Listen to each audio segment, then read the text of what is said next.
Pernahkah Anda merasa setelah beberapa malam kurang tidur, pikiran menjadi lambat, kepala terasa berat, emosi lebih mudah naik, dan tubuh seperti tidak sepenuhnya hadir? Banyak orang menganggap itu hanya kelelahan biasa. Sebagian lagi menyebutnya kurang motivasi, kurang disiplin, atau sekadar efek banyak pekerjaan. Namun secara biologis, kurang tidur bukan hanya membuat tubuh mengantuk. Kurang tidur dapat mengganggu cara otak membersihkan dirinya, merawat koneksi sarafnya, mengatur emosi, dan mempertahankan kejernihan berpikir.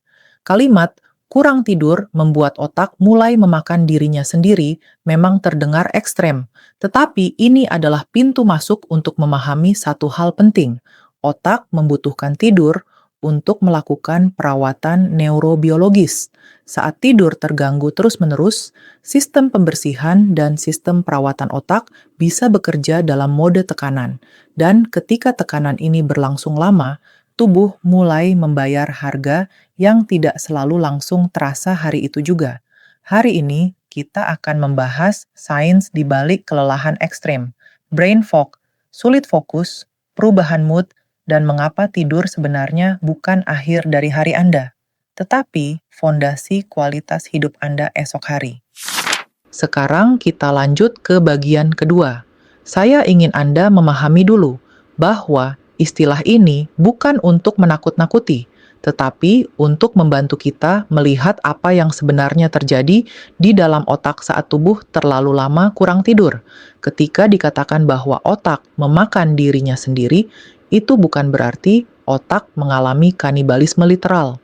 Ini adalah metafora edukatif untuk menggambarkan proses biologis yang menjadi terlalu aktif saat tubuh terus-menerus kekurangan tidur. Di dalam otak, ada sel-sel pendukung yang sangat penting. Salah satunya adalah astrosit. Astrosit membantu merawat koneksi antar sel saraf, menjaga lingkungan otak tetap stabil, dan ikut membantu membersihkan bagian-bagian sinaps yang sudah tidak lagi digunakan. Ada juga mikroglia, yaitu sel imun otak. Mikroglia dapat dipahami seperti petugas keamanan dan petugas kebersihan di dalam sistem saraf. Ia memantau kerusakan, membersihkan sisa-sisa sel, dan membantu menjaga otak dari gangguan. Dalam kondisi normal, sistem ini sangat bermanfaat. Otak memang perlu membersihkan, merapikan, dan memperbaiki dirinya. Tetapi ketika seseorang kurang tidur terus-menerus, sistem ini bisa dipaksa bekerja terlalu keras. Alih-alih hanya merawat dan membersihkan bagian yang memang perlu dibersihkan, proses ini dapat bergeser menjadi lebih agresif. Inilah yang dimaksud dalam slide ini. Tanpa tidur yang cukup, proses pembersihan dapat berubah dari proses perawatan menjadi proses yang terlalu aktif. Jadi, pesan utamanya bukan untuk menakut-nakuti. Pesannya adalah tubuh dan otak tidak dirancang untuk hidup dalam keadaan terjaga terus-menerus. Otak membutuhkan jeda. Otak membutuhkan fase malam. Otak membutuhkan tidur untuk membedakan mana koneksi yang harus dipertahankan dan mana yang memang perlu dibersihkan. Sekarang kita masuk lebih dalam. Setelah kita tahu bahwa otak memiliki sistem perawatan sendiri, pertanyaannya adalah, kapan sistem ini bekerja paling optimal? Jawabannya adalah saat Anda tidur. Di dalam otak, ada sistem yang sering disebut sebagai sistem glimfatik. Sederhananya, sistem glimfatik adalah sistem pembersihan otak. Pada saat tidur, terutama fase tidur dalam, cairan cerebrospinal membantu membilas ruang-ruang di sekitar sel otak dan membantu membawa keluar limbah metabolik. Bayangkan otak seperti kota besar. Pada siang hari, kota itu aktif, kendaraan bergerak, lampu menyala, manusia bekerja, komunikasi berlangsung sangat sibuk. Selama aktivitas itu, pasti ada sisa metabolik, seperti sampah biologis yang perlu dibersihkan.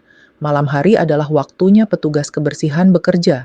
Jalanan lebih sepi, aktivitas menurun, sistem perawatan masuk, sampah diangkut, saluran dibersihkan, ruang kerja dipulihkan untuk hari berikutnya.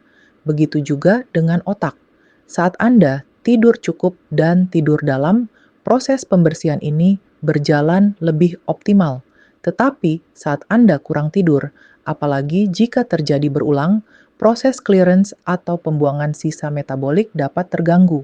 Limbah yang seharusnya dibersihkan dengan baik dapat menumpuk atau tidak terangkut secara efisien.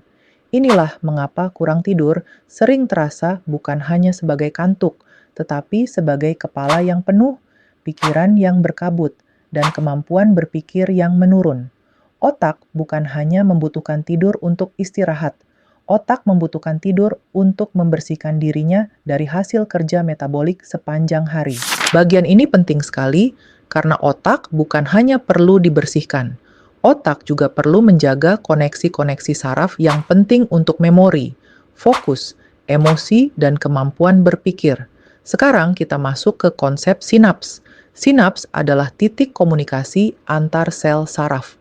Setiap kali Anda belajar sesuatu, mengingat, mengambil keputusan, mengatur emosi, atau membentuk kebiasaan, otak bekerja melalui jaringan sinaps ini.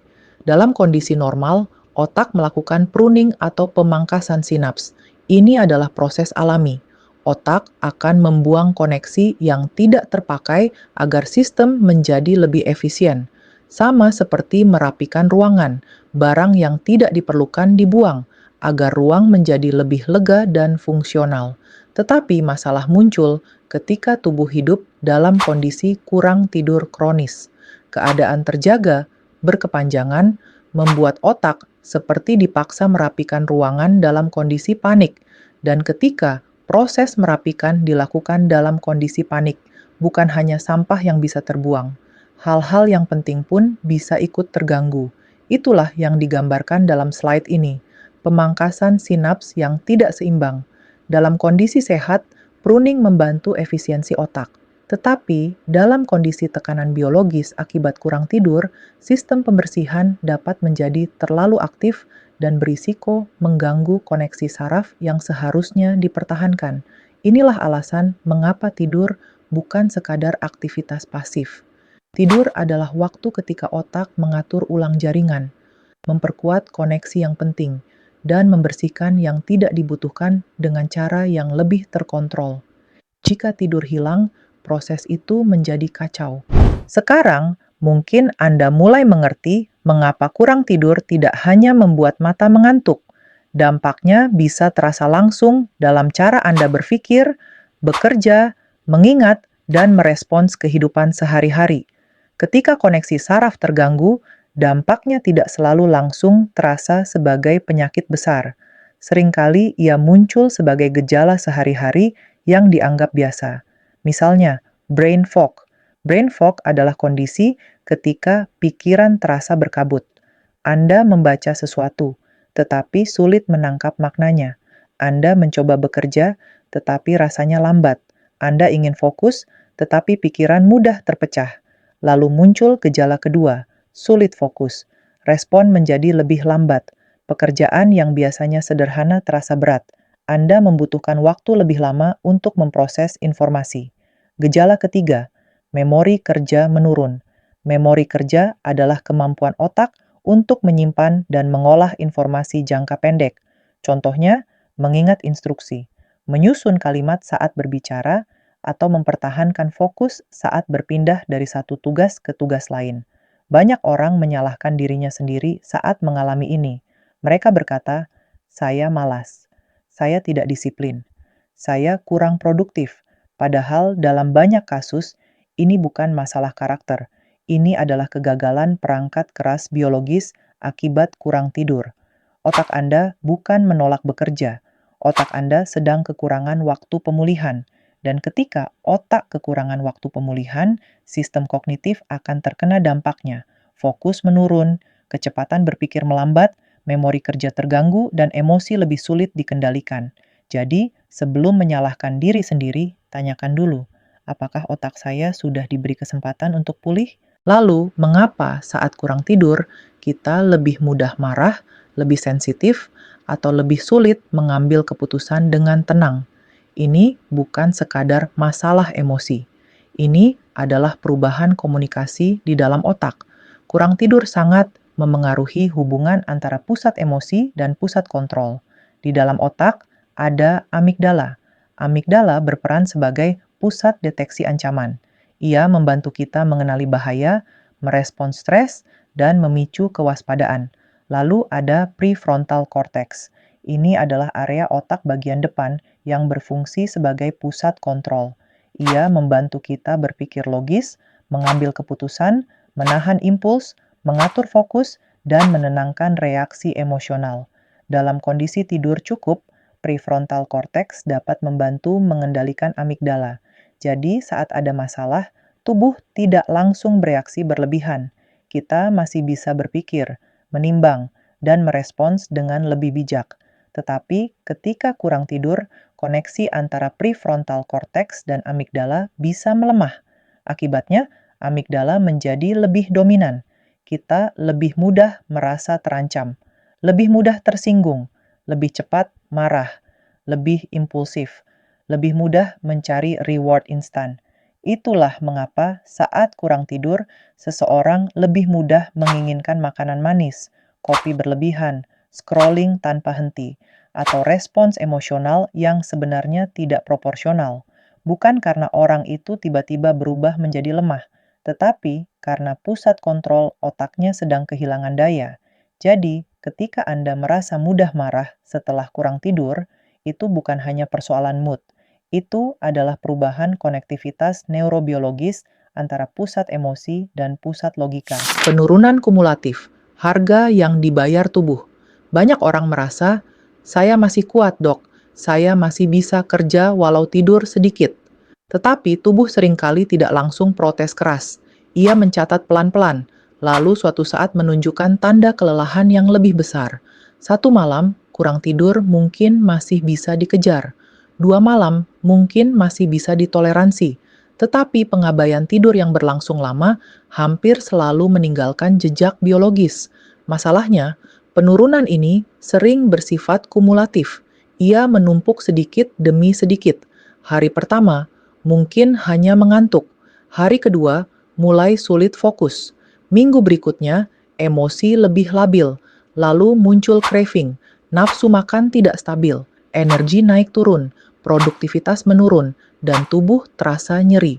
Dalam slide ini, kita melihat beberapa harga yang dibayar tubuh. Pertama, penurunan performa. Penurunan ini bisa terjadi hari demi hari tanpa selalu disadari. Seseorang merasa masih baik-baik saja, padahal performa kognitifnya mulai turun. Kedua, perubahan ritme sirkadian. Jam biologis, tubuh kehilangan sinkronisasi. Padahal, ritme sirkadian mengatur hormon, suhu tubuh, metabolisme, mood, dan kualitas tidur berikutnya. Ketiga, gangguan ekspresi gen. Kurang tidur tidak hanya berdampak di kepala, tetapi dapat menjalar sampai ke level molekuler. Tubuh mulai membaca lingkungan sebagai tekanan. Keempat, kekacauan metabolik. Kurang tidur dapat memicu lapar terus-menerus, craving gula, fluktuasi hormon, dan rasa nyeri tubuh.